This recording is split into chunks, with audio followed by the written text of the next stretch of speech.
Okay. Hello, everyone. Welcome to today's webinar titled Contamination Control Challenges Facing Cell Therapy Facilities, hosted by Biopharma Webinars and presented by Conor McMorrow, aseptic lead and cell therapy at Takeda. So Conor, hello there. Welcome. Thank you for joining us today. It's a pleasure to have you.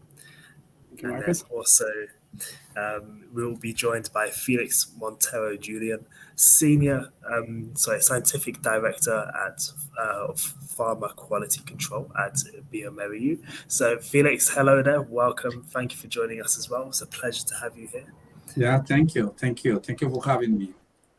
Always a pleasure. So before we begin, I'd just like to inform our viewers that we will be having a live Q&A session after both presentations before the end of the webinar. So please feel free to send in as many questions as you like via the questions tab, and this is located directly below your webinar screen, and we look forward to going through your questions later. Please also state in your questions if they're for Conor or if they're for Félix. That's very helpful.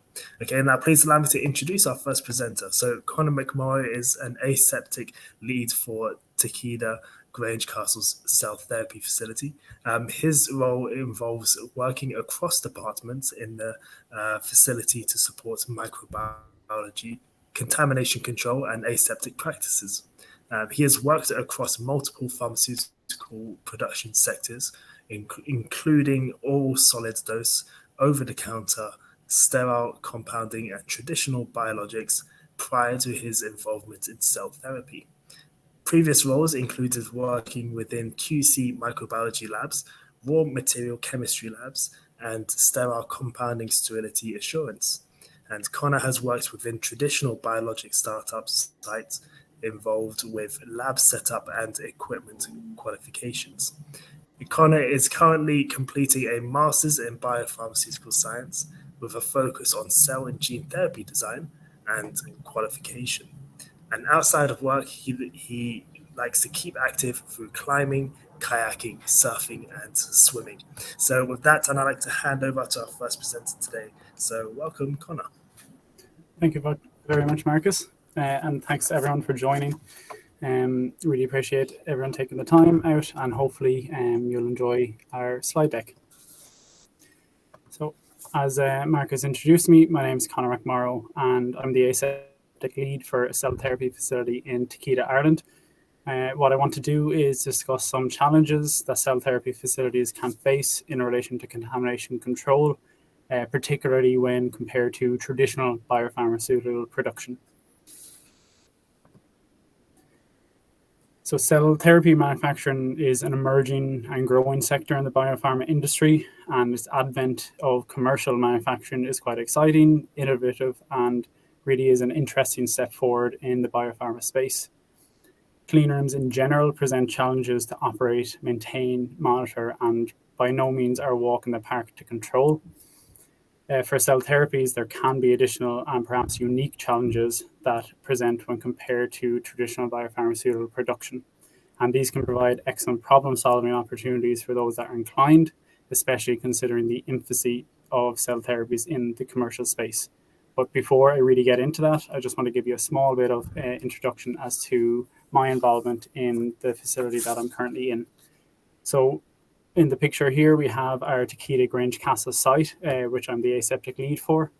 It's the first commercial cell therapy facility in Ireland, and it'll host drug product, drug substance, and master cell stock production. And it'll also play an important role in supplying drug substance to other Takeda manufacturing facilities in the world. For the facility itself, the construction commenced in 2017, with commercial production starting last year. So we're still relatively new. The facility is mostly a modular build, meaning that the building itself was constructed off-site, transported in modules to site, and then stitched together. And this is actually the first use of modular build technique within Takeda, and had a couple of benefits, such as a faster build time, safer site, due to the bulk of the construction taking place off-site. The facility is also currently undergoing an expansion project. There's approximately 100 people working here, and thanks to the expansion to meet growing demand in the future, we'll be adding about 100 new jobs over the next 3 years. So within this presentation, I want to outline a couple of areas where there can be additional considerations in cell therapy facilities and how we might address them. So while the areas discussed may not be new topics, how they're impacted or how they impact facilities can be kind of unique. So I'll provide an overview of shelf life, contamination controls considerations, personnel controls, and how they're linked to the manual nature of cell therapies, personnel training and qualification processes, the monitoring of clean rooms and the impact outer limits can have on processes, and then finally the benefits of isolator technology that they can have while also still having some drawbacks. So one of the first, probably the biggest challenge that can be seen in cell therapies is shelf life. So typically cell therapies have a short shelf life for starting materials and also finished product. And this provides a challenge when it comes to forward processing materials for starting, as when materials have a short shelf life, testing timelines may not always allow for your full bank of tests before forward processing materials, such as your starting or your donor material. To mitigate against this, higher levels of controls or additional controls or even higher importance of control system can be used throughout the manufacturing process. And this is a common theme that I'm going to try and touch on throughout the presentation. But just before we go into it, want to start off on the first step in terms of cell therapies and how we can help mitigate any challenges that we may have. And this is around your starting material quality. So the quality of starting materials is always an important factor in production of any product, whether cell therapy, traditional, non-biologics. For cell therapies, donors are typically the source of your starting materials. And given the challenges of short shelf lives of those starting materials and potential need to forward process, we need to make sure they're of good quality before they ever enter the facility. And how this can be done is through screening of donors. And this could be equated in part to master cell stock and working cell stock screening and testing prior to your seeding and inoculation of traditional biologics production.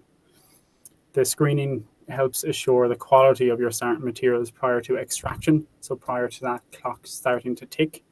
So meaning where your incoming testing is performed but results not fully available prior to when you need to forward process them, there is data available that provides some assurance of the starting material. And this then leads to our next consideration of material control and traceability. So for cell therapies, particularly when you're talking about donor material, your control of your materials and the traceability of these is crucial for starting material that is being forward processed. Now, I should point at this note out at this point that while I might be outlining challenging areas, there is one good thing about challenges and their ability to provide an opportunity to look towards exciting advancements, new technologies, etc. And their use can be used to help mitigate against these challenges when they might not have any other alternative. And in this case, for your starting materials, the use of rapid test methods can be used to mitigate or minimize the challenge of short shelf life of starting materials, of which some methods can be discussed in general. At the other end of the process, we also have, unfortunately, short shelf life challenges as well.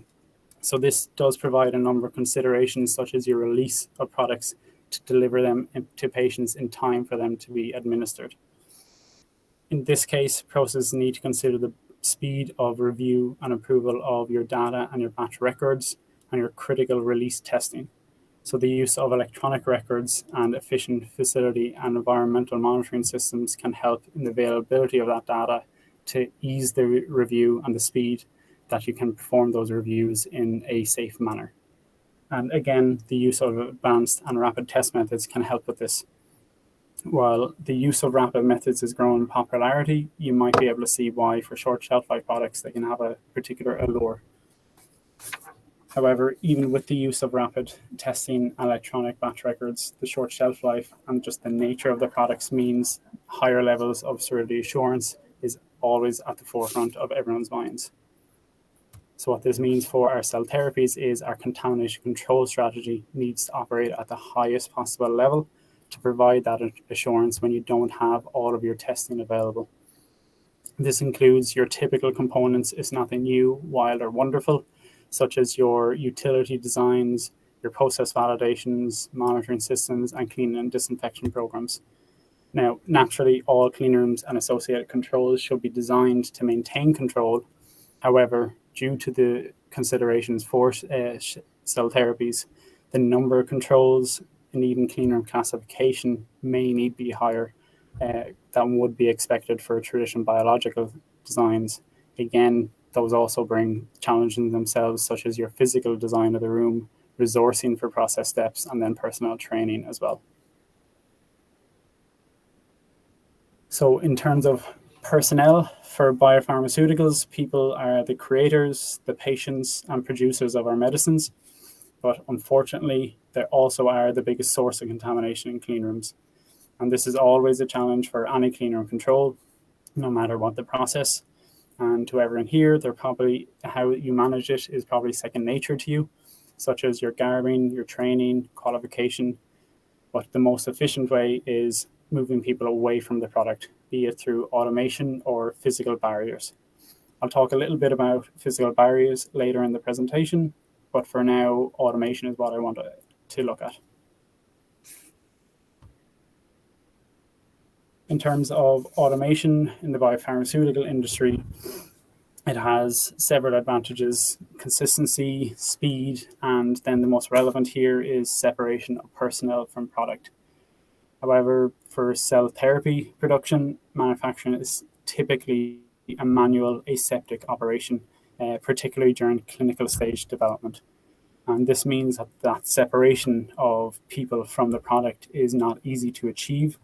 And to overcome this, you need increased levels of control for your clean rooms and then for the personnel themselves. This can range from either enhanced training and guidance of personnel on aseptic operations and clean room behaviors. It can also mean higher levels of qualification and validation for those manual activities.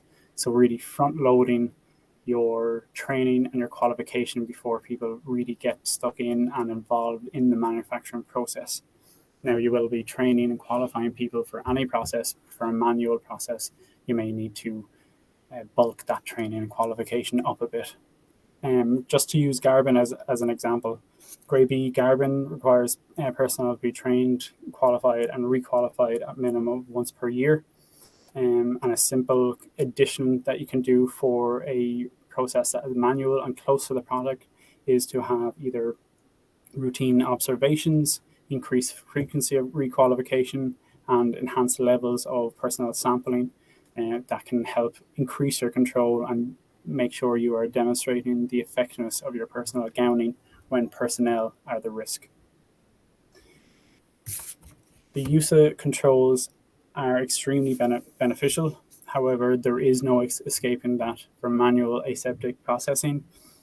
There is going to be inherent performance and procedural drift over time. And this is due purely because we cannot assume that personnel performance is completely reproducible every single time. After all, people are only human when they're in the room. But all is not lost. For your standard toolbox that companies have, they can be used to minimize this drift and stabilize performance as much as possible. And this is around your training and qualification program. Now, for everyone here, these may be familiar, but it still does form a critical control tool in aseptic manufacturing when you have a manual process. So they may seem very, very basic, but your basics have a huge impact on your manufacturing. So for here, what we have with the personnel training and qualification, it just shows your first step in your training for personnel. So this is building your solid and consistent foundation of knowledge for all personnel that are involved in the facility. So this could be applied to people that don't enter production rooms. It could be applied to people that control your raw materials, your raw material release, your quality assurance personnel. So for here, when you build solid foundation knowledge for all personnel that are involved, then you can build upon that for the skill set that are needed for particular roles. So this could be across your GMP basics, your aseptic awareness, your basic microbiology, and your clean room behaviors. And then this is used as your solid footing before you move on to the next part. for personnel that are involved in manufacturing, this would be part of your aseptic qualification. So again, following on from that solid foundation that you've just built,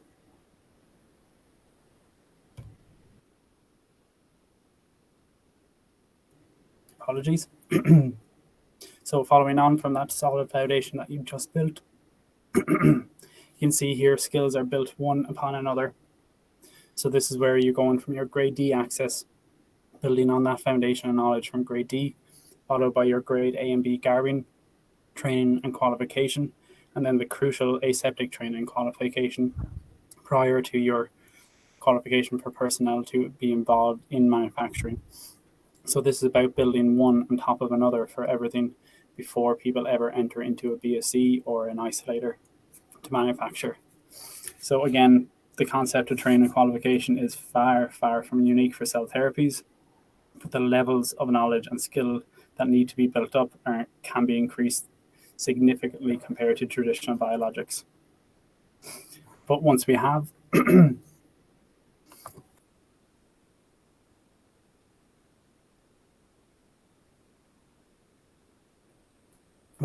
that sufficient knowledge and foundation built up, we can then move into our qualification of personnel through aseptic processing simulations. And this means that people now are in your clean rooms, and we need to control the clean room as well. So again, as everyone here is aware, clean rooms that are in operation must be monitored to demonstrate the control of the area and provide assurance that they're operating within a minimum standard that is suitable for production. But again, for cell therapy manufacturing comes the typical nature of manual processes that you have people in there. It is a manual process, typically more open than traditional manufacturing, or at least more steps are open. So for example, in traditional biopharmaceutical production, seeding and inoculation may be the only truly open process step, whereas for cell therapies, the entire process may be open, or a lot more steps are open. So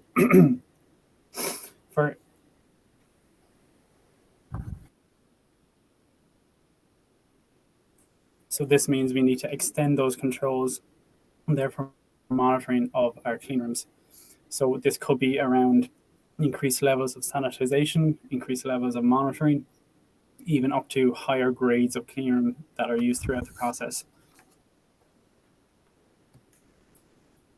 And then unfortunately for this, also our impact of outer limits and deviations.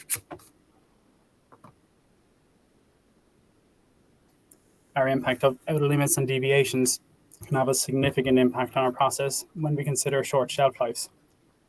And due to the nature of microorganisms, we do have outer limits in clean rooms, but hopefully not too regularly. But for our short shelf lives, if we do have an outer limit towards the end of the process, we need to be able to react quickly to make sure that we can identify any issues, solve any problems, and determine potential impact to the product to make sure it can get to our patient in time to administer. So for cell therapy, our short shelf life production right first time really is crucial, and it really is critical, because if you don't have enough time to react to make sure you can correct any issues, or even to properly assess material before it will expire, you're up against a huge challenge. So making sure you avoid issues is really crucial for both your patient and also your company. And with this, your supply chain is really, really crucial. If you have a product that has a couple of days shelf life and needs to be shipped a significant distance, you need to have really, really tight controls around your supply chain to make sure you know exactly where your product is at each stage of the transport system, and have stage gates to be able to limit its movement or place quarantine in a rapid manner.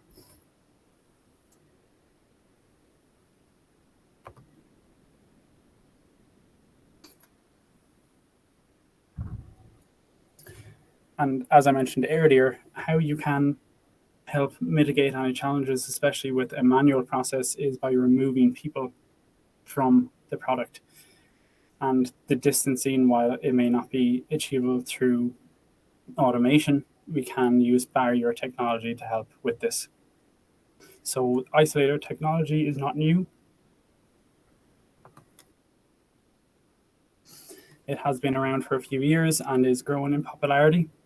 And it has quite a number of advantages, such as sealing your environment from background areas, establishing a consistent pressure differential between your isolator and your background room. You can also reduce your background area from a grade B down to a grade C or D, and operators that are in the room will definitely thank you for not having to wear grade B garb. It also is recognized by the USP to be a significantly higher control than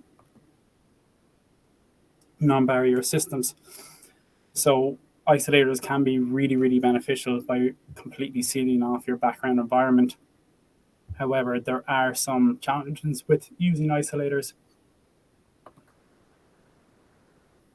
So these include the requirement for cycle validation for your material as well that need to go through the cycle.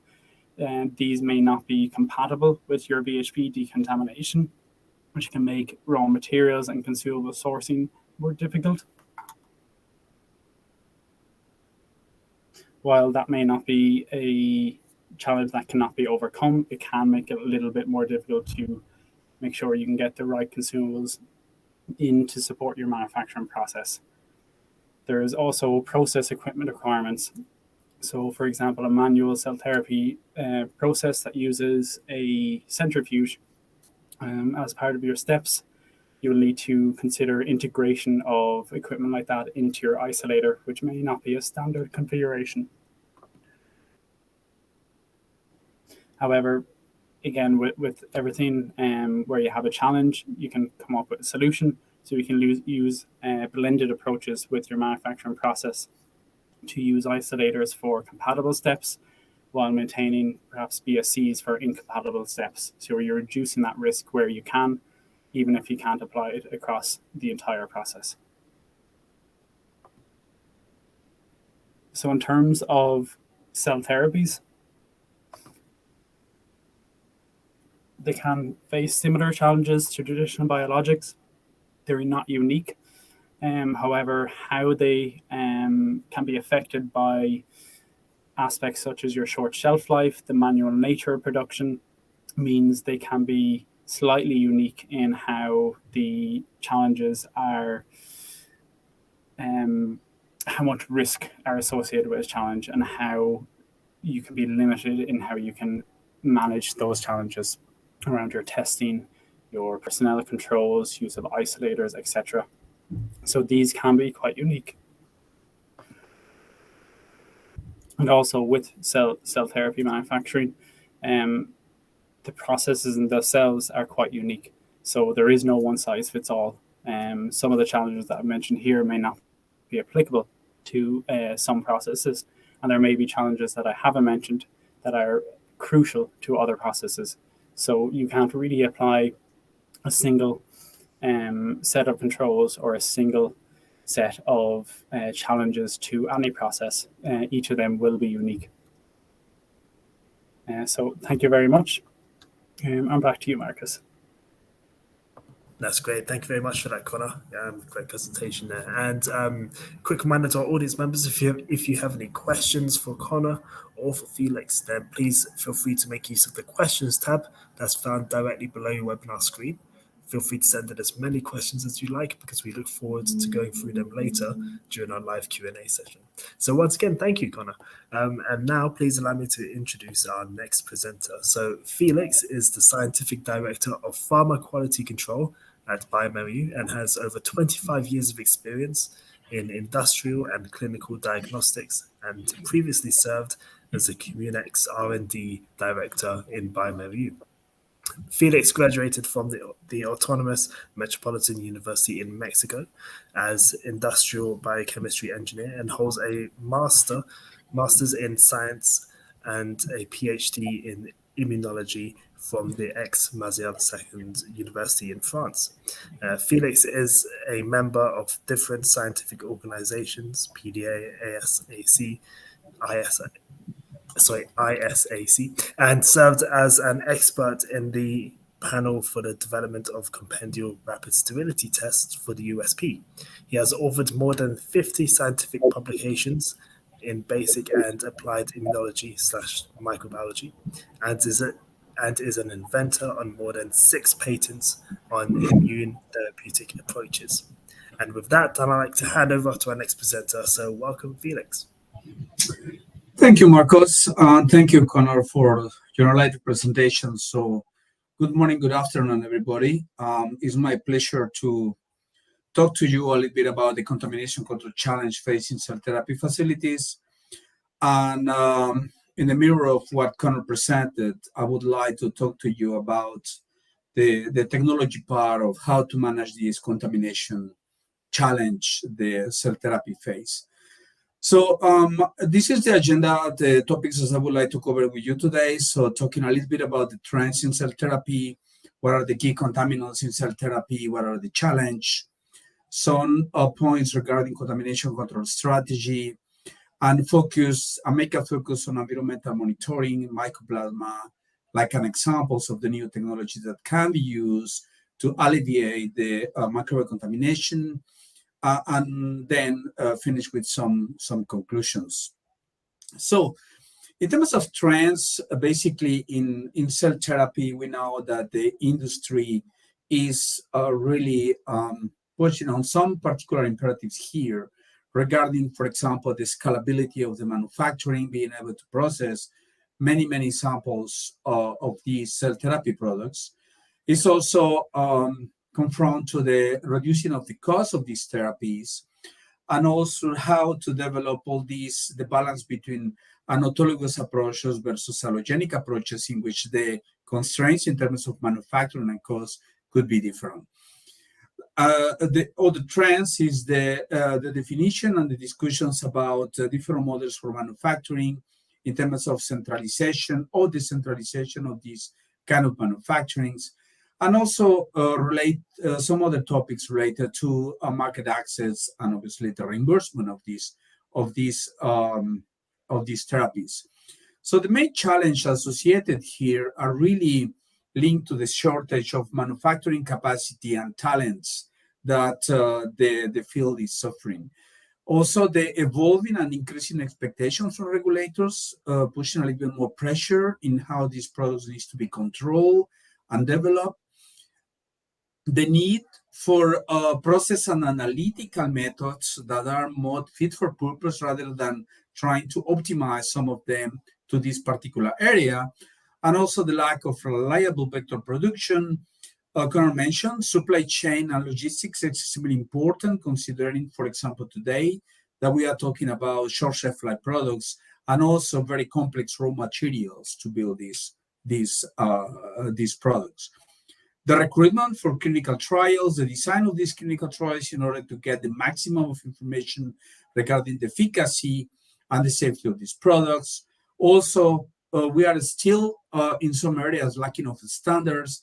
And as I mentioned, also the reimbursements aspects that could be challenged at some point in function of the commercialization of the products in different countries.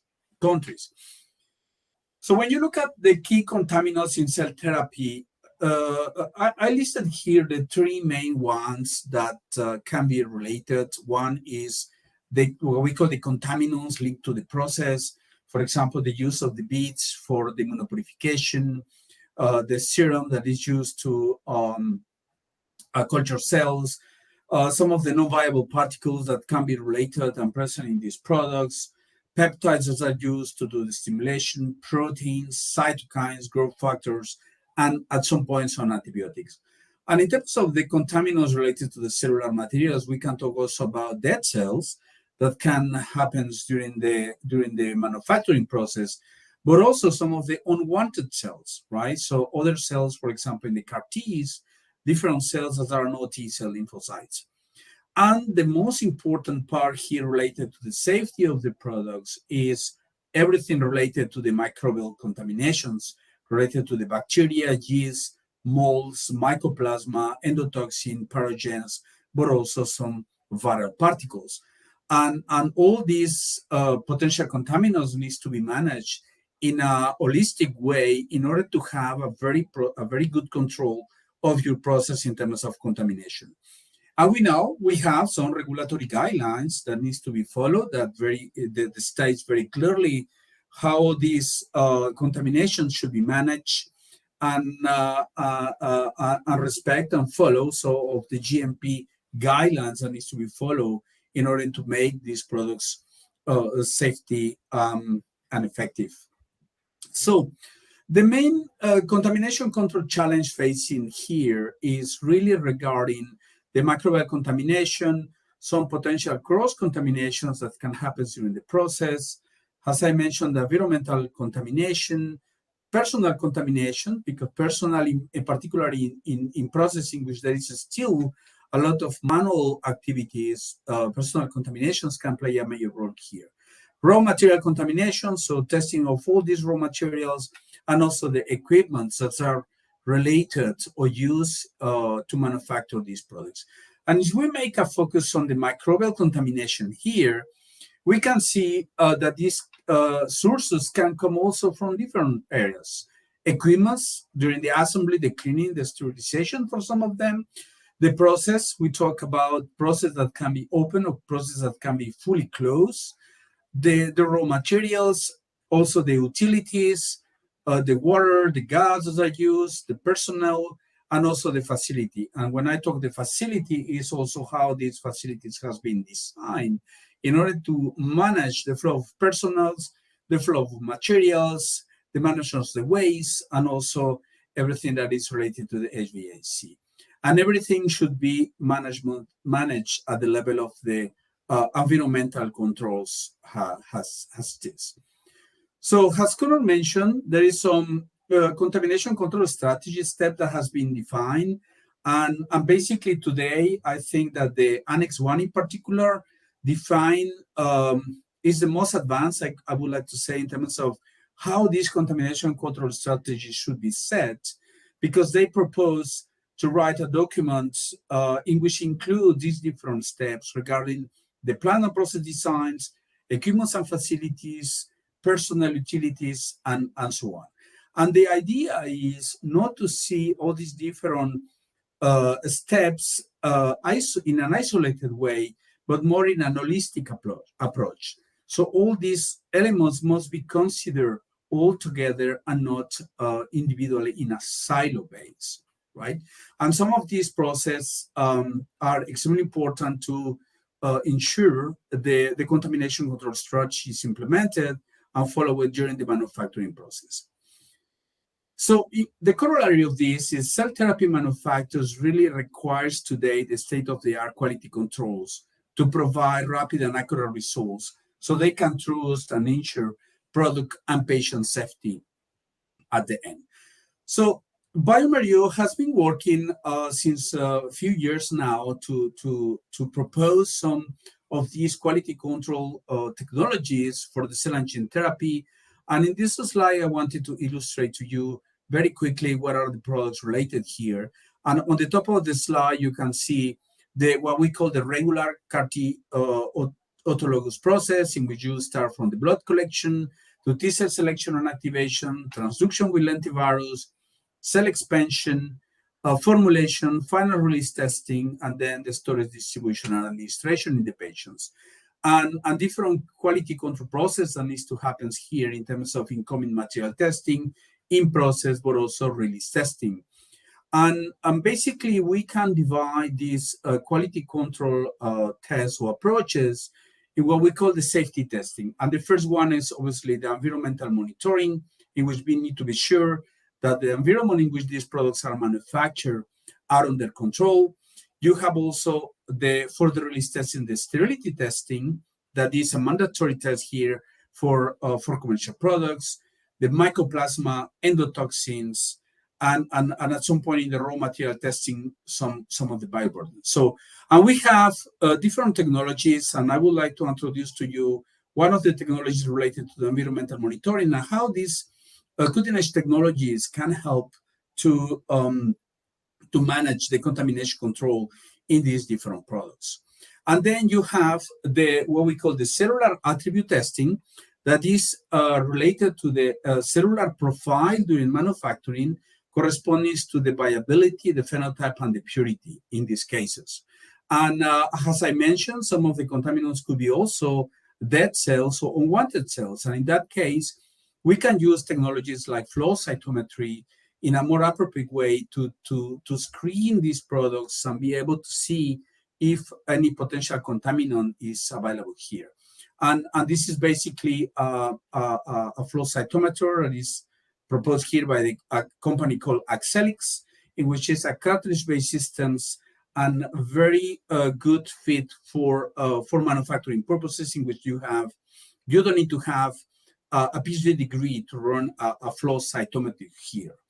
So if you look at the environmental monitoring process today, and I will do a focus on this particular area that is one of the main aspects to control during the manufacturing of the cell therapy products, is the EM process. So most of you probably know that the environmental monitoring process is today extremely manual process. It could be very cumbersome because it involves different departments in the companies that with complex procedures and many low-value tasks at the end that needs to be manageable here. And in order to improve this process, the innovation is key to manage all these different steps, going from planning, preparation, sample collection, sample transfer, reception, readings, and data reportings. So the environmental monitoring process that is today is manual, as I mentioned, is very inefficient process, and it's a lot of collaborations because in many cases you have many labels, papers to prepare, marking in papers and in plates, meaning that we have lots of time during the environmental monitoring process, during the preparation of all these different papers, the retranscription and consolidation of data, and limiting also the training and the research. If the labs wants to do some training analysis, to reconciliation of all this data can take so much time, and sometimes not all the data are compiled. So we believe that today this is extremely an efficient process and collaborations, but also it's a process that is prone to many errors because we have a lot of manual writings that can be subjected to interpretation. There is also some risk of errors during the transcription of batch numbers, for example, or the use of batch expires during the testing. The sampling time can be not respected, so using eventually sometimes wrong media for sampling, etc. And everything altogether obviously limited the traceability of all the processes during the environmental monitoring. And also the most important here is the limiting data integrity that we have using this environmental monitoring process, because all these risk of errors and manual transcriptions can bring all these data integrity gaps that has been identified sometimes during the audits by the regulators.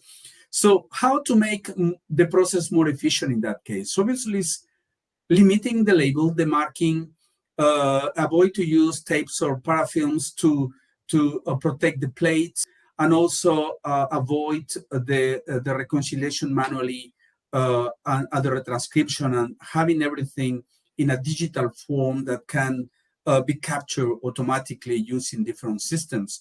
And these obviously need to increase the data integrity, having a more automated data collection and consolidation using a full environmental monitoring ecosystems that can be applied in order to reduce the contamination risks, but also accelerating the release of these products to make these products available to patients.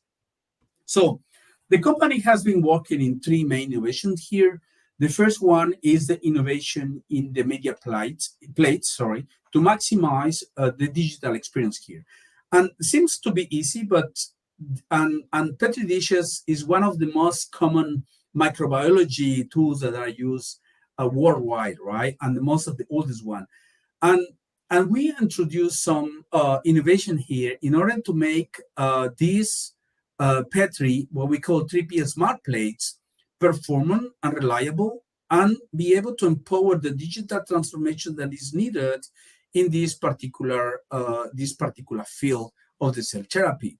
So bringing some safer handling and transport features with what we call the lock sure. So the plates are locked automatically after the sampling. Then there is to optimize the reading of these plates in order to be able to identify all the potential microorganisms that can be captured by the sampling and can grow later. So meaning that we use clear plate designs to avoid any artifact that can happen during the reading of these plates. And then, as I mentioned, increasing the traceability using the GSS1 barcodes that allows to manage all the full traceability of the plates and the sampling in a specific software. The second part is how to count these colonies to make them more easily detectable and be able to provide in a kinetic mode more alerts in time rather than to wait until the end of the incubation cycle. So here we develop in collaboration also with another company is what we call the 3P station. And this is a fully automated environmental monitoring plate incubator and counter.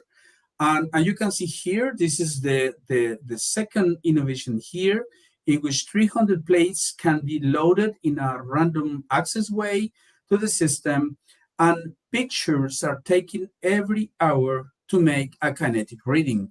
And you will see in the next slide what is the advantages of having these kinetics readings in the future. So when you have an incubation of plates and you look at after 5 days, you may have this kind of results, right? On the top, on the left-hand side of the slide, you have different colonies, but you may have one CFU or two CFUs, because sometimes the colonies can merge together. And some can grow so much that colonize the full plate during the incubation.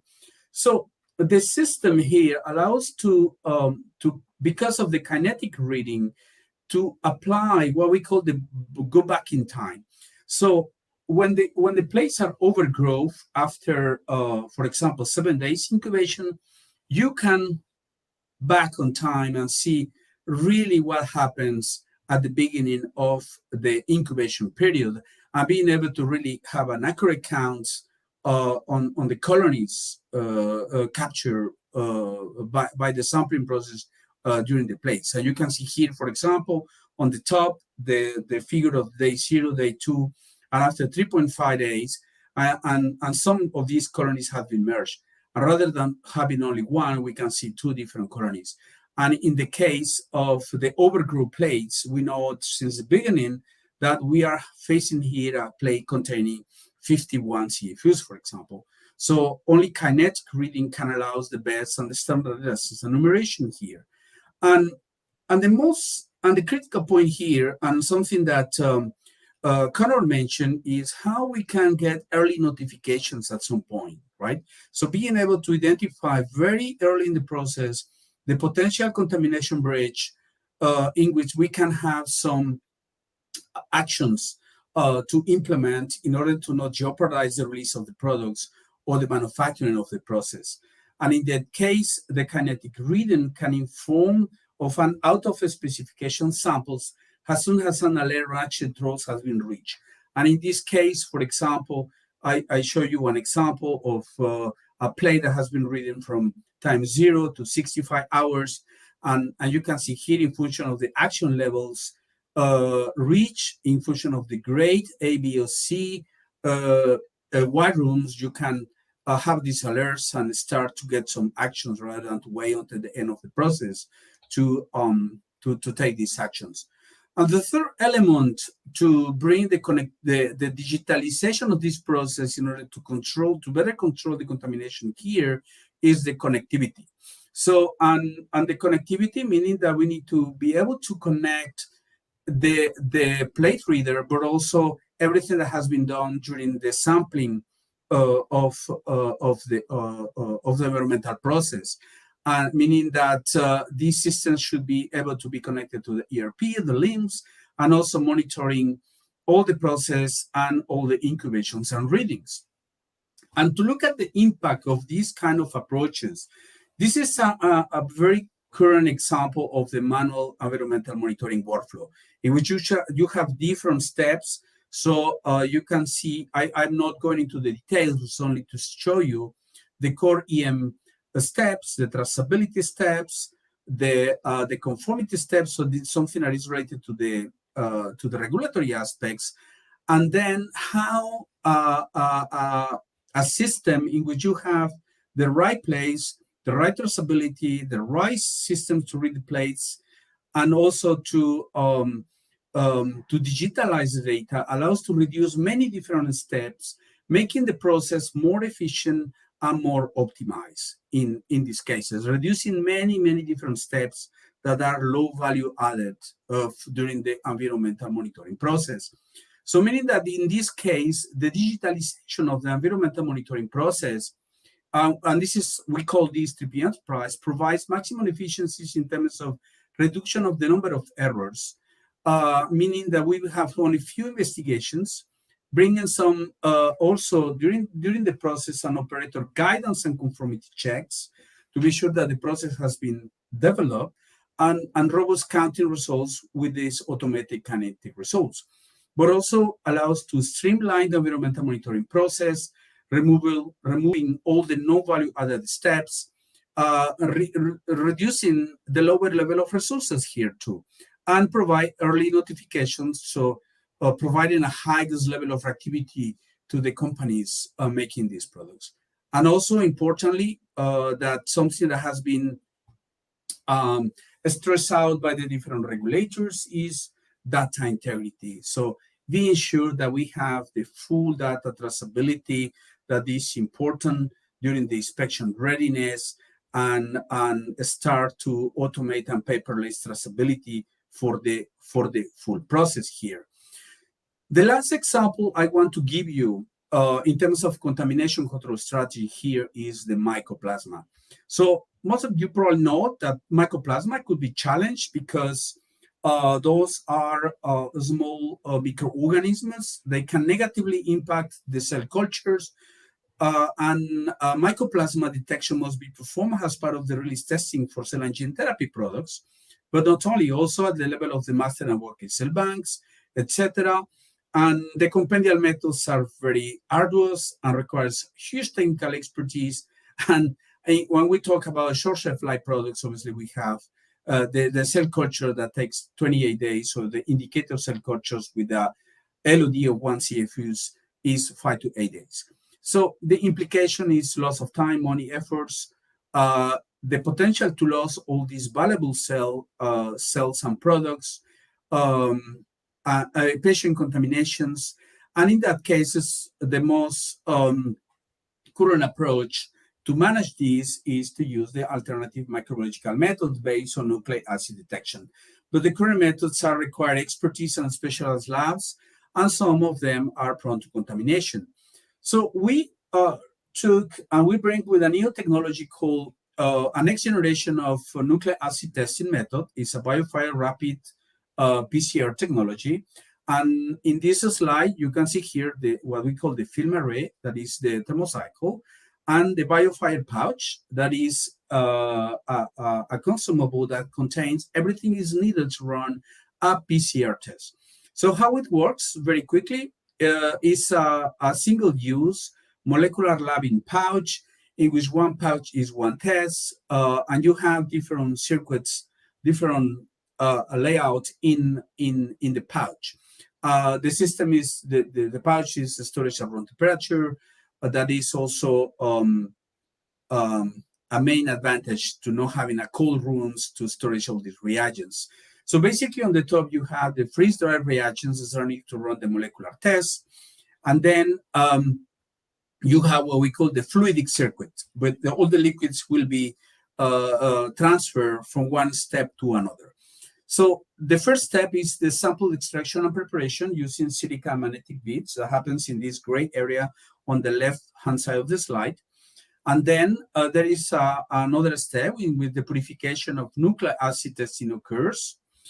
So then there is enhanced sensitivity to the detection of living microorganisms during a reverse transcription plus a multiplex PCR to amplify the specific gene that has been defined during the development phase to detect the maximum of mycoplasma here. And then you have the array that contains 14 specific PCRs that are run in triplicate for 3 target genes that detects more than 130 species of mycoplasma. So, and the full assay is 1 hour when the patch is placed in the system, and the hands-on time spent to sample prep could vary in function of the protocol, but the maximum is 20 minutes. And the most important here also is that we have a full process control during the full process of the assay, in which we eliminate all tedious manual steps that are needed when you run a manual assay, in which we have controls for total process controls for the nucleic acid extraction, the RT-PCR, the PCR1, the PCR2, and then also controls for each single step at the PCR1 or the PCR3 that contains the specific for DNA controls. And what is important is that this assay has been fully validated. It meets all the requirements from the International Pharmacopoeia standards, and also is fully validated based on the alternative method documents as existing for the USP 1223, the PDA Technical Report 33, or the European Pharmacopoeia Chapter 5.1.6. And you can see here the parameters that has been tested for a qualitative test, the mycoplasma compendial strains that has been tested, and also, as I mentioned, the assay meets all the compendia guidelines in terms of inclusivity and exclusivity, and a myriad of different products has been tested in order to look at if there is some potential interference that so far only the bleach at 0.25% has been identified, but this is not surprising, right? So based on that, we believe that also these kind of assays in which you don't need to have also a high skill set people to run the assay should help to protect the process because it provides early contamination alerts. It increases productivity because it's a low angle system, meets all the regulatory requirements because we provide a comprehensive and we have a validated package and help the labs to validate the assay, and brings simplicity because it can reduce labor costs, reduce cost of human errors, increase testing flexibility, and reduce the impact and recover more quickly from contamination events because we have results very, very quickly. So in conclusion to my presentation here today is, so this contamination control is really critical aspects for cell therapy manufacturers to ensure the safety and efficacy of these products. And Conor mentioned also very clearly these aspects. We believe that the digitalization of the environmental monitoring process allows to time savings with a streamlined process, bridging data integrity gaps, preventing errors and full traceability, and also allows to have a better reactivity because we have some early alerts of outsourced specification samples that allows to enable faster corrective actions. So the access to cutting-edge technology, cartridge-based, like, for example, Lab-in Pouch here, but also, as I mentioned before, the Axelix platform, will allow cell therapy manufacturers to meet the industry imperative and overcomes the challenge that has been identified today in order to make these products available to the most number of patients in the future. So with that, you have my email on the bottom of this slide. So any question outside of this webinar, I will be happy to answer later. Thank you very much. Back to you, Marcus. Very well said. Thank you, Felix. And I second your comments there. If you have any questions outside of this webinar, then please feel free to contact Felix on his email there below. And if you have any questions right now that you'd like us to go through during our live Q&A session, please make use of the questions tab located directly below your webinar screen. We still have plenty of time here to go through your questions, so we look forward to answering some of them. Okay, so thank you, Felix, and thank you as well, Conor. I'm just going to bring us back onto the cameras now. Okay, one moment. Very good. Okay, so now it's time for our live Q&A session, and we'll jump straight in and go to our first question here for Conor. So, Conor, this question here says, in terms of sharing, in terms of training delivery and error proofing, have you considered use of virtual reality training or other digital solutions in that space? Yeah, absolutely. That's a really good question, especially around the importance of operator training for manual processes. So I can't speak for specifics for our facility, but in general, yes, VR I think is a really good consideration, not in isolation. I think it'd be very beneficial for any digital solutions, either VR or heads-up displays, etc., for operators to get them used to a process, get their first look in for a process and how it works, how their movement can work. But with VR, it's going to be inherently limited compared to practical elements. So I think a blend of VR with your theory, so you have your knowledge base, and also practical would be your best approach for operator training. And then that can be used also is, it doesn't have to be static. It doesn't have to be, this is what we do for everyone, no matter their skill or their experience. You'll have minimum requirements, obviously, but you can assess prior knowledge, experience, whether someone needs that VR aspect. Do they need to know what it's like and it looks like to sit in a BSC or an isolator or in a production room? If they've come with 10 years experience in a grade A and a grade B room. So I think using it as part of an additional tool or an additional set in your training can be really, really beneficial, but not your entire tool set for training. That's great. Thanks a lot for your answer there, Conor.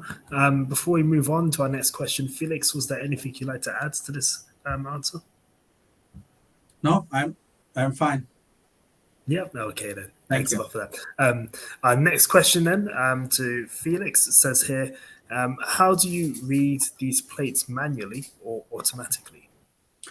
So in the example I show you, obviously the plates are read automatically, and but we perform both during the development phase, counting manually and counting automatically. And by the way, we have some very nice white papers that are coming up in the months to come about explaining how the system is accurate counting these colonies compared to the human eye, and how more accurate is using these automated based systems, colony automated based systems, to have a more accurate results here. But in the example I give you is automatically read by the system, and this is what allows also to have this go back on time. So let's see what happens at the beginning of the incubation during the growth of the microorganisms. That's great. Thank you for that, Felix. And before we move on, Conor, was there anything you'd like to add? Any comments or thoughts? No, that's good. Okay, thank you. Our next question for Conor says, what is your expectation, WRT, fully closed processing of cell therapy processes now and in the future? Will the industry be able to implement closed processing and move away from Class B/A clean rooms? It's a really good question and really difficult to answer as well. I would be hopeful at some point in the future we can move towards closed processing. I think there's a difficulty in it with the likes of cell therapies, especially compared to maybe traditional biologics, in how varying processes can be. They can be really, really unique from one product to another. So having a solution end to end that can account for all the different types of variabilities can be very difficult. I do think there are a couple of technologies out in the market, still maybe in their infancy, that can have end-to-end solutions that are entirely closed for cell therapies. But I would say at the moment in time right now, it would be very difficult to roll that type of those type of solutions across the industry, just because cell therapy still is kind of getting on its feet. It still is growing exponentially. So what we see today in a couple of years' time might be completely different. But I would be quite hopeful that at some point in the future we can move very much so towards closed production. That's great. Thank you, Conor. And Felix, any additional comments there? No, I think that I agree with that. So today, so the field is moving so faster. So there is many initiatives today, to go into these closed systems that minimize the contamination risk, minimizing also the needs for these grades, Class BA clean rooms. But at least what is important to keep in mind is whatever is the process or the definition of the workflow and the clean rooms that are used is really to document as much as possible, So the contamination control strategy is based on that. So you certainly have some arguments to justify why going in B, at A, whatever, but this to be scientifically rational, scientifically demonstrated, right? So I think that is still open, probably, has Conor mentioned, in the future, because it's moving so fast, all these products that are now manufactured using 1 week rather to 3 weeks, this discharge process, these rapid methods and so on will certainly minimize the risk of contamination, but probably bring another level of controls that will need to be set and different kind of analytical methods that needs to be developed in order to have rapid results to manage these contamination potentials issues. Mm-hmm. That's great. Thanks for that. Yep. Those extra comments there. Okay, so our next question for Felix here says, have you noticed any dehydration issues with these plates types? Yeah, so we develop. So we spend a lot of time. Our R&D team is really working very hard to improve the quality of every single component of the expeditions, including the agar plates, the agar materials we use, in order to minimize this dehydration and being sure that everything we are proposing is meeting. So this happens in the past, but it's now managing using some improvements in the media and the way these products are manufactured. That's great. Thank you, Felix. And Conor, any additional comments there? No. Okay, thank you. Our next question then for Conor says, for which unit operations is isolated technology typically used in cell therapy manufacturing? Yeah, no, that's a good question as well. I don't think there's a typical unit of operations yet, just with cell therapy again being quite new and still in its relative infancy. And it really depends as well on the process.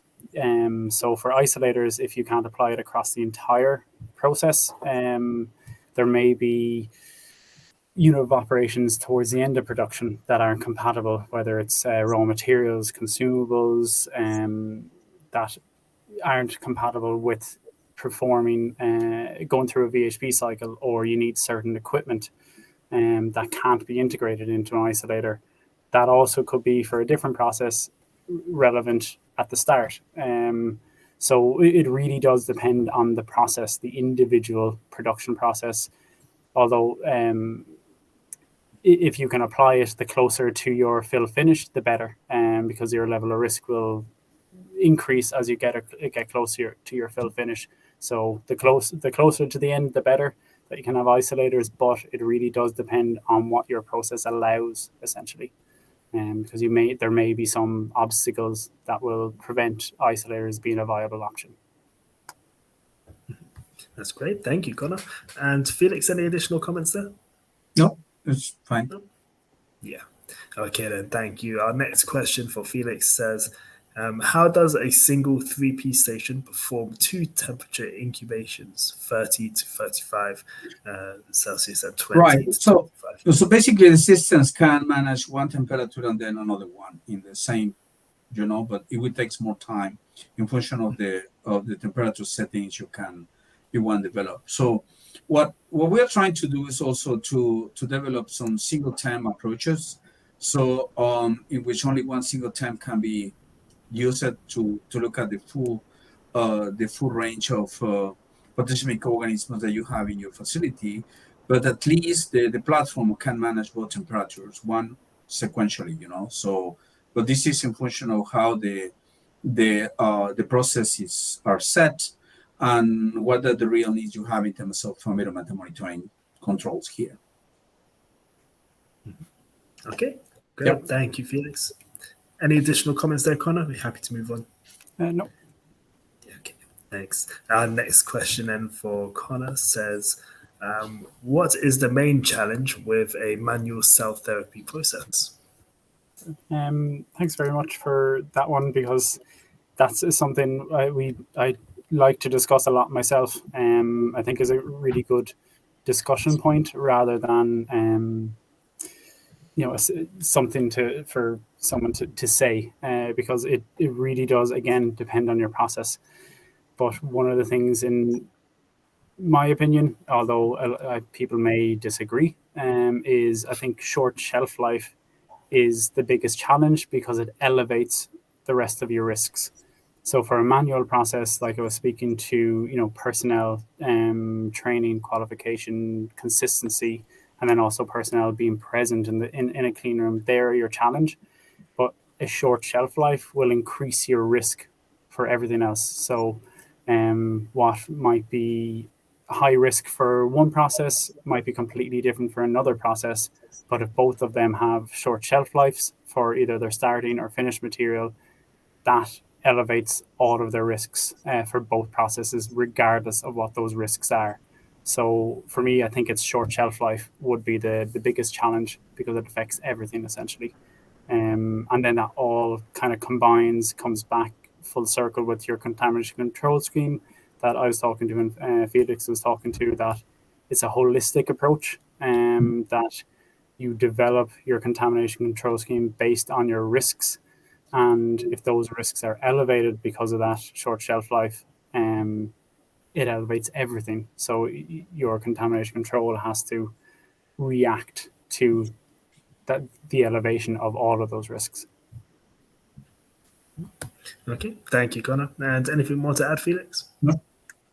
Very clear. Okay, thank you. Our next question for Felix says here, this is regarding the cell bank system, which guidelines to follow, and regarding the storage of the cell bank, as per the guidelines, multiple locations to the cell banks to be stored to avoid the loss of cell line. But the question, these GMP cell banks, MCB and WCB, should these be stored in GMP facility only, or backup storage can be okay to store non-GMP facility? Oh, wow. This is a very detailed question.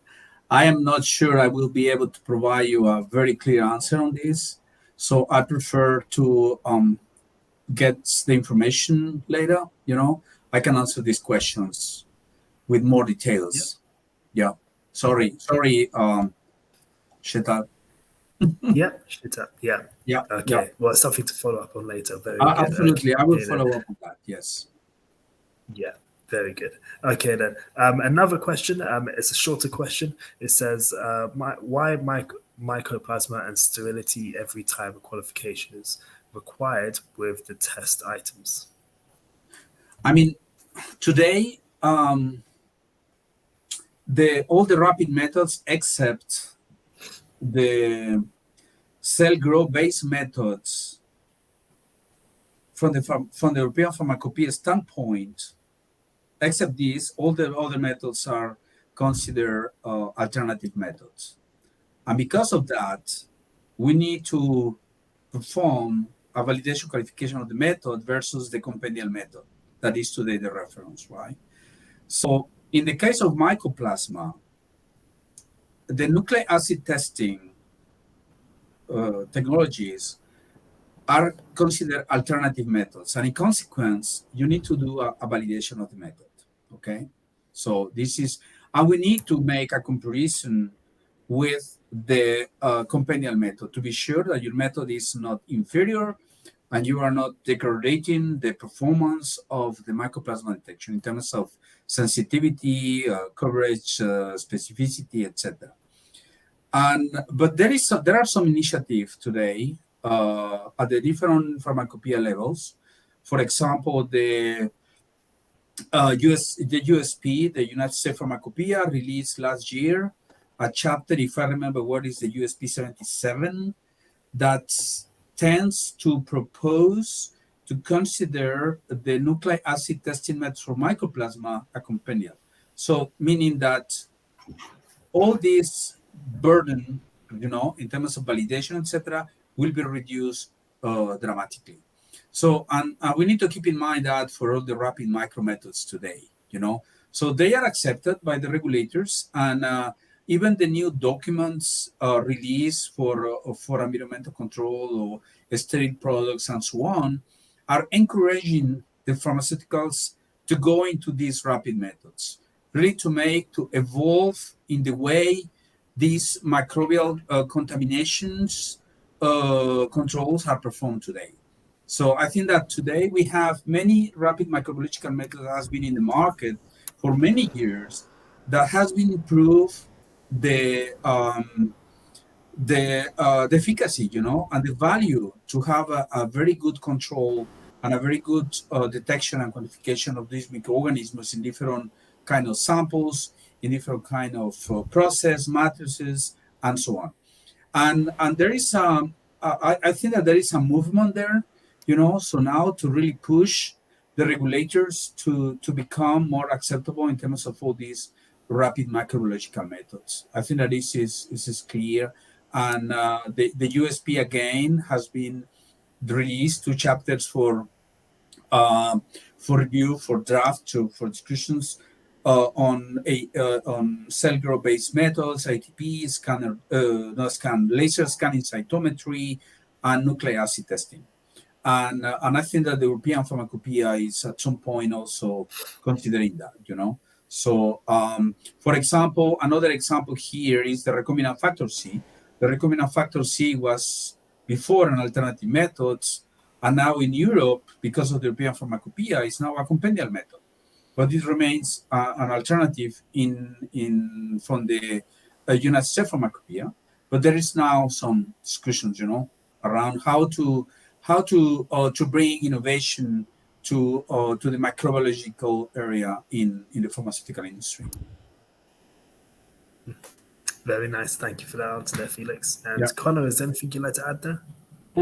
I suppose to kind of go along with your answer, Felix, that I think Annex 1 is also kind of signaling the change as well, because it's calling out to consider alternative and rapid methods. So it really is, to me, signaling the change of direction and the acceptance and the wider acceptance of rapid methods and alternative methods.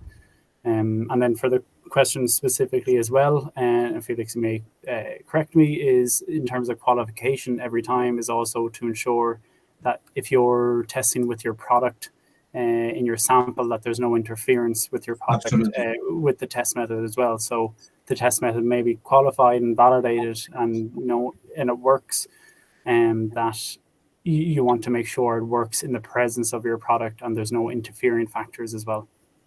Yeah, and this is one of the main points that the regulators, in the case of the pharmacopoeias, are asking. So even if it's considered accompany that. So you still need to do some method suitability, right? So checking that the compatibility of your products with the technology is correct. So you are not having any false positive, false negative, particularly, microorganisms with the technology.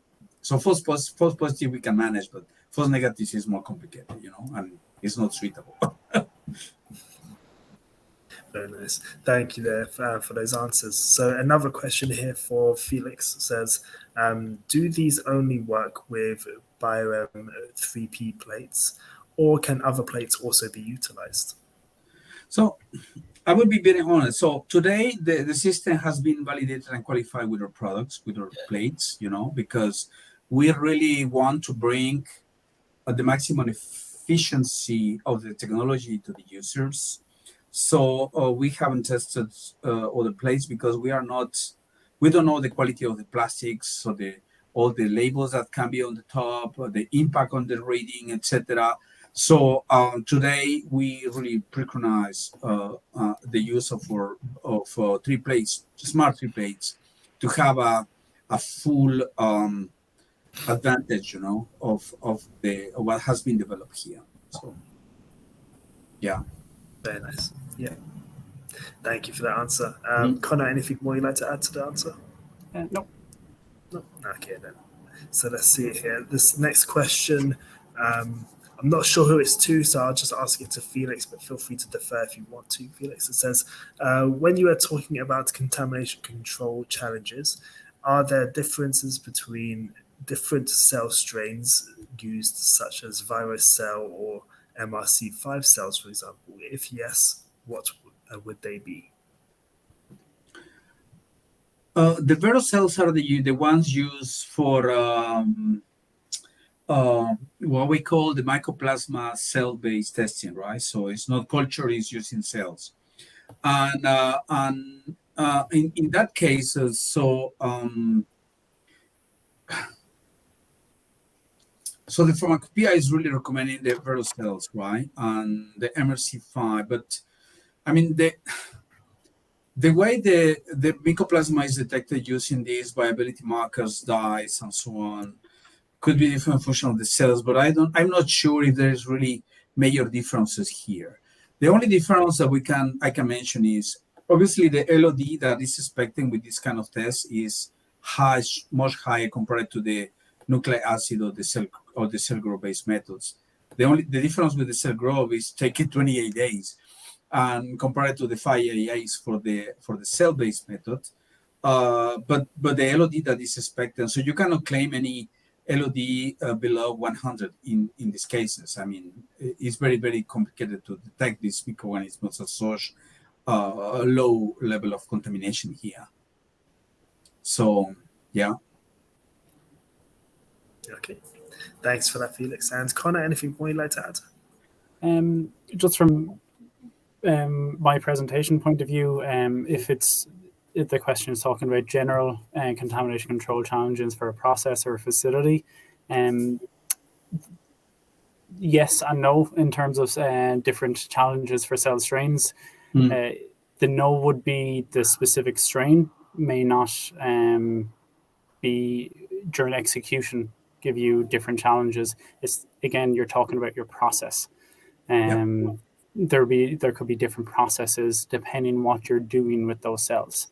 There may be different considerations in terms of viral contamination that you need to consider, but it's all dependent on what those cells are, what you're doing with the cells, and then perhaps not with cell therapy, because as I was saying, typically they're donor cells. But if you're talking about traditional biologics, for example, what's the history of that cell line? So different cell lines might have different challenges with them. So while the cells themselves can offer different contamination control challenges, it's all about the specifics for them, not about them in generality for the most part. Yep, that's great. Thanks a lot for your comments there. Very good. Okay, so our next question then for Conor says, would you say continuous active viable air sampling would be beneficial? Yes, Definitely. Definitely. Non-viable is very useful, indicative of your environment. For continuous viable monitoring, be very, very beneficial. You can offer real-time reaction and action if there are any outer limits. It can provide you information there and then, so you don't have that delay, even with rapid and automated systems for reading plates. If you can get rid of any delay whatsoever, especially for a short shelf life product, the less delay you have, the better. So yes, definitely, they can be very beneficial. That's great. And Felix, any additional comments there? No, I think that I agree with Conor said, so Yeah. Yep. Very good. Thanks for that, Conor. And our next question is to both of you. I'll ask it to Felix first. It says, if there is EM failure in Class A, then we should hold the batch release, or that can be handled separately.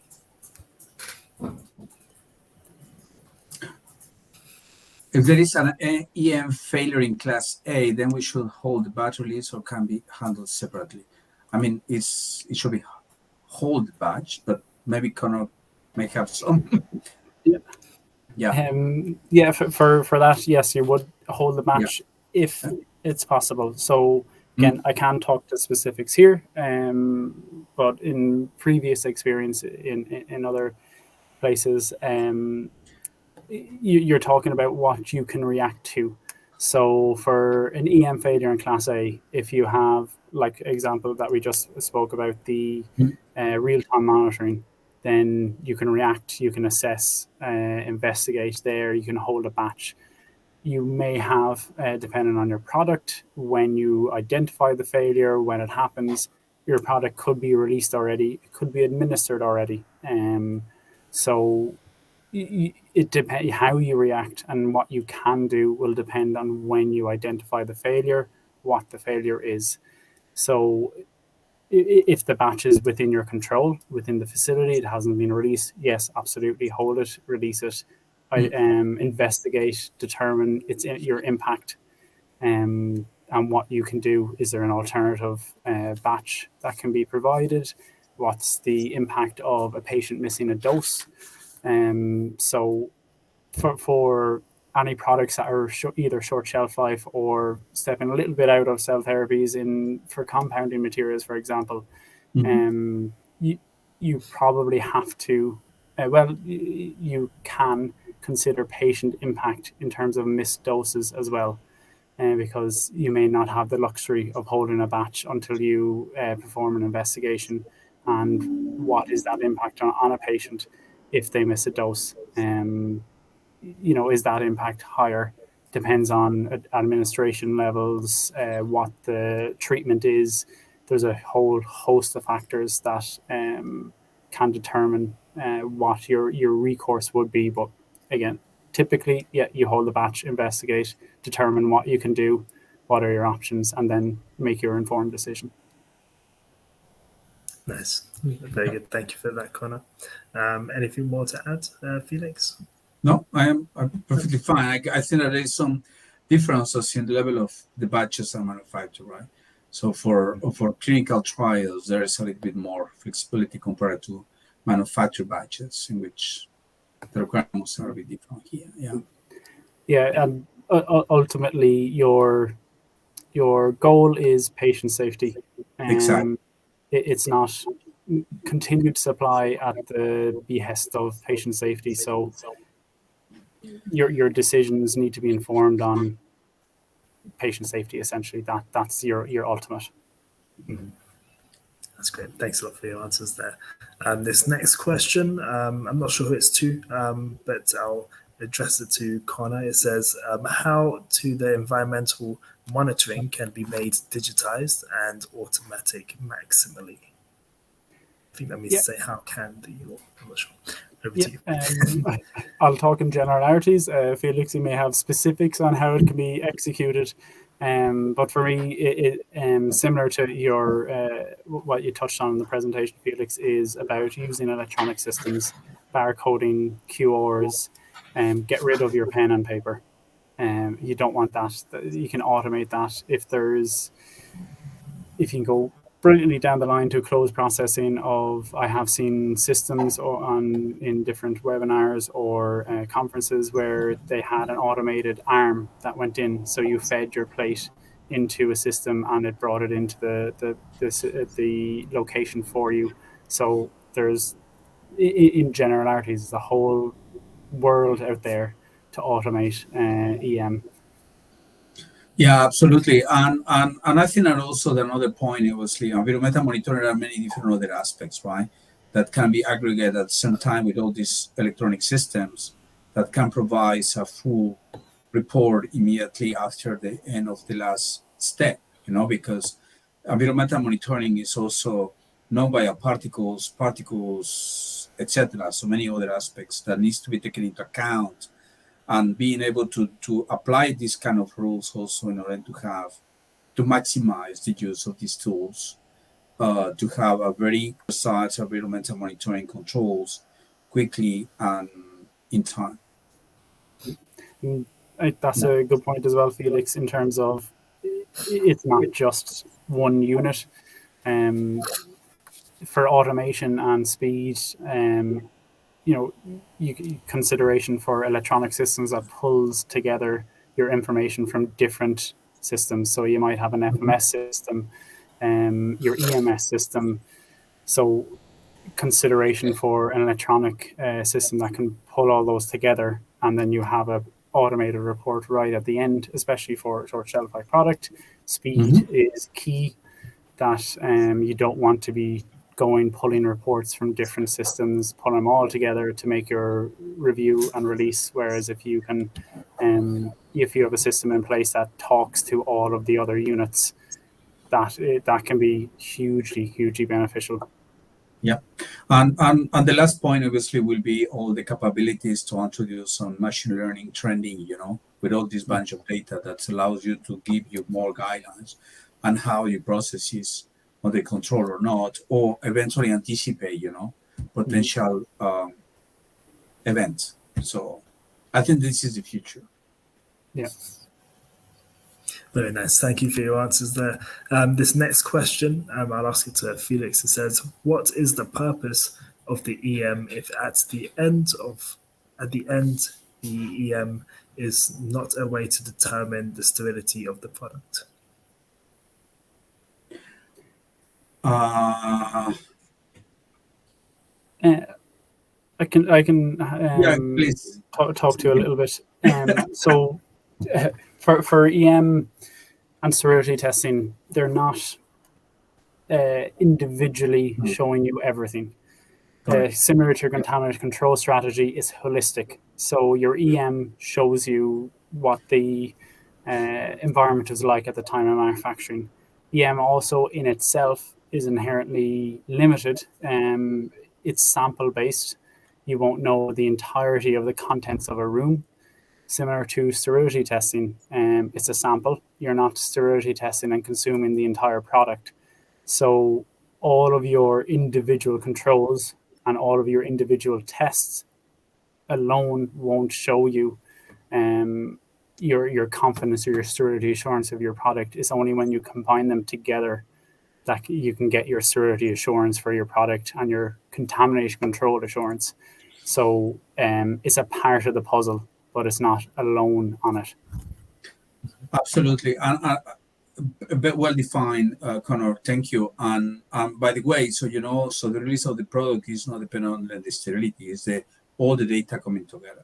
To be sure that the quality assurance, so the sterility assurance of your product is there. So yeah, and that's why your prevention is key. Because you don't have that data at the end. You'll have as much data as you can get, but prevention is your key. But you still need that data. You need to know, even if it is delayed, you still need to know it, because then you may move into pharmacovigilance side of things. You want to know if there's an issue. You don't want to assume everything is okay. Yeah, exactly. Very nicely answered. Thank you, Conor and Felix. This next question, I'll ask to Felix. It says, this is regarding the mycoplasma testing. Mhm. Is PCR method accepted, or do we still have to go for culture method? No, the methods are accepted today. And the only thing is you need to demonstrate the compatibility, right, with your products, and also that your product is not inferior to the compendial, but the rapid methods used in nucleic acid testing are fully accepted by regulators. Yeah. Very nice. Thank you, Felix. Conor, anything you'd like to add there? No. Okay. So this next question is to both of you. I'll ask it to Conor this time. It says, if there is EM failure in class A, then we should both... Oh, we've asked this We already question. answered that, yeah. Yeah, sorry, it's still on the list, so that's fine. I just moved it. Okay, so this next question for Felix, it says, this is regarding the rapid micro methods technique you have shown is approved by the regulators. How are these equipment qualified and validated? RPM is the area where you can see very slow developments, and why? Still across the globe, micro testing is manual still. I mean, yeah, this is what I mentioned, right? So, so this equipment needs to be qualified and validated because they are considered still alternative methods. And as I mentioned before, so this is something that is moving. You know, the Annex 1 is pushing to adopt rapid methods. The pharmacopoeias are also considering to make these methods compendial, meaning that all these qualifications or validation, full validations should be alleviated, and the implementation could be more faster. With the caveat, you know, we mentioned before about the compatibility of the matrix with the technology, with the products, the method, what we call the method suitability, and this is is we also as suppliers, we believe that sometimes it's so slow, and we would like to move forward quickly, but this is something we are also trying to explain and communicate and publish and working with the users, you know, to show the value of these technologies in microbiology testing in general, you know. So there is a path, there is a trend. It's moving, maybe not quickly as faster as we would like, but is there. It's clearly there. And I think that more pharma companies are adopting these technologies, more quickly will be the changes in regulators' minds about the use of these rapid methods in general.